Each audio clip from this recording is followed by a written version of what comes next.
So நீங்கள் ரீசெண்டாக இந்த நியூஸ் நீங்கள் பேப்பரில் பார்த்துட்டு இருக்கலாம்.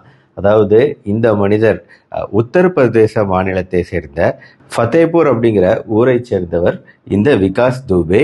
இவர் திடீர்னு கலெக்டர் ஆஃபீஸ்க்கு வர்றாரு அங்கே உத்தரப்பிரதேசத்தில். என்னை பாம்பு கடிச்சிடுச்சுங்க, பாம்பு என்னை 7 வாட்டி கடிச்சிடுச்சுங்க, கடந்த 40 நாளில் 7 முறை இவரை பாம்பு கடிச்சதா இவர் ரிப்போர்ட் பண்ணுறாரு. இதனால அவருக்கு நிறைய செலவாயிடுச்சு. இவர் என்ன சொல்கிறாருன்னா, பாம்பு அவரை கடிச்சது, அதுவும் ஒரு கையில் தான் கடிச்சிருக்குது.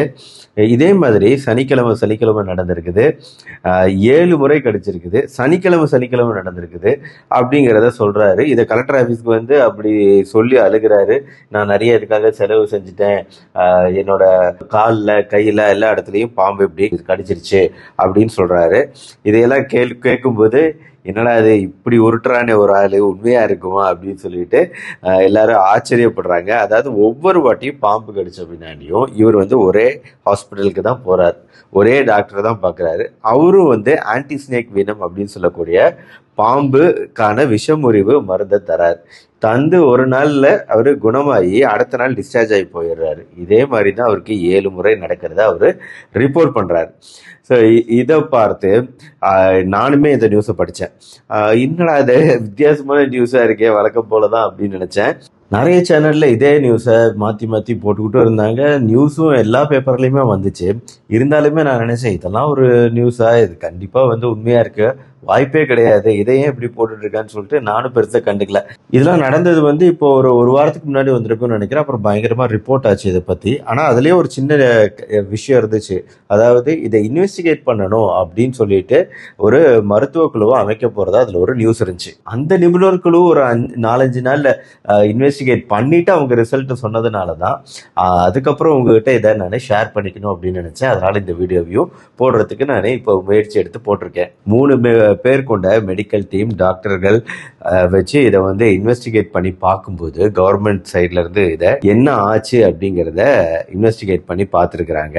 மெயினா இவருக்கு பாம்பு கடிச்சதா சொல்லப்படுற இடங்கள் எங்கெங்கெல்லாம் அப்படிங்கிறத டெஸ்ட் பண்ணி பார்க்கும்போது ஒன்று கம்பேர் பண்ணி பார்க்குறாங்க. அதாவது இவருக்கு பாம்பு கடிச்ச அந்த பைட் மார்க் அப்படிங்கிறது ஏற்கனவே அதே ஏரியாவில் வேற ஒருத்தர் பாம்பு கடிச்சு அட்மிட் ஆயிருக்காரு. அப்படிங்கும்போது அந்த பைட் மார்க்கு இந்த பைட் மார்க்கையும் கம்பேர் பண்ணி பார்க்குறாங்க. அப்புறம் பல வகையில் இதை டெஸ்ட் பண்ணி பார்க்கும்போது ஒரு விஷயம் புரியுது. இவருக்கு முதல் வாட்டி கடிச்சது மட்டும்தான் ஒரிஜினலாக நிஜமாகவே பாம்பு கடிச்சிருக்கு.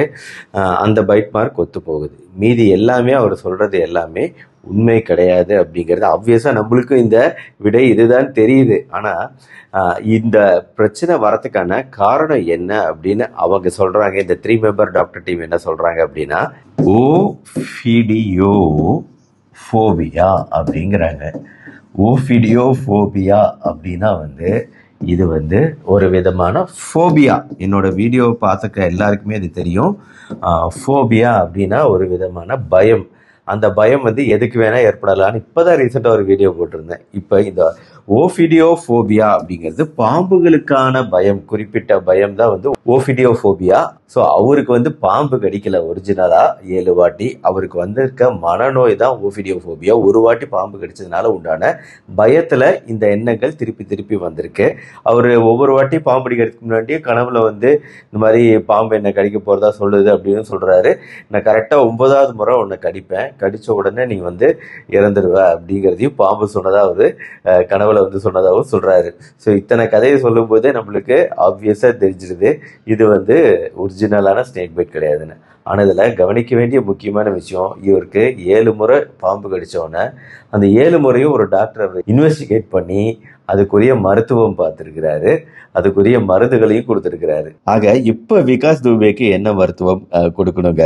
அதாவது பாம்பு கடிக்கான விஷமுறிவு மருந்து கொடுக்கக்கூடாது. இப்போ கொடுக்க வேண்டியது மனநோய்க்கான மனநல மருத்துவரோட கவுன்சிலிங் ஆலோசனை. அதுதான் இப்போ மருத்துவம் இந்த விகாஸ் துபேக்கு.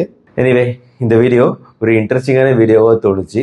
இந்த பதிவை உங்களோட ஷேர் பண்ணிக்கணும்னு நினச்சேன், அதனால் ஷேர் பண்ணேன். மற்றபடி என்னோட ரெகுலர் ஹெல்த் டிப் வீடியோஸ் ரெகுலராக இனிமேல் வரும். ஏன்னா ஒரு வாரமாக நானே வீடியோ எதையுமே மேக் பண்ண கிடையாது, இப்போ தான் மறுபடியும் ஆரம்பிச்சிருக்கிறேன். ஸோ நம்ம சேனலை ஃபாலோ பண்ணுங்கள், லைக் பண்ணுங்கள். மறுபடியும் நாளைக்கு பார்ப்போம்.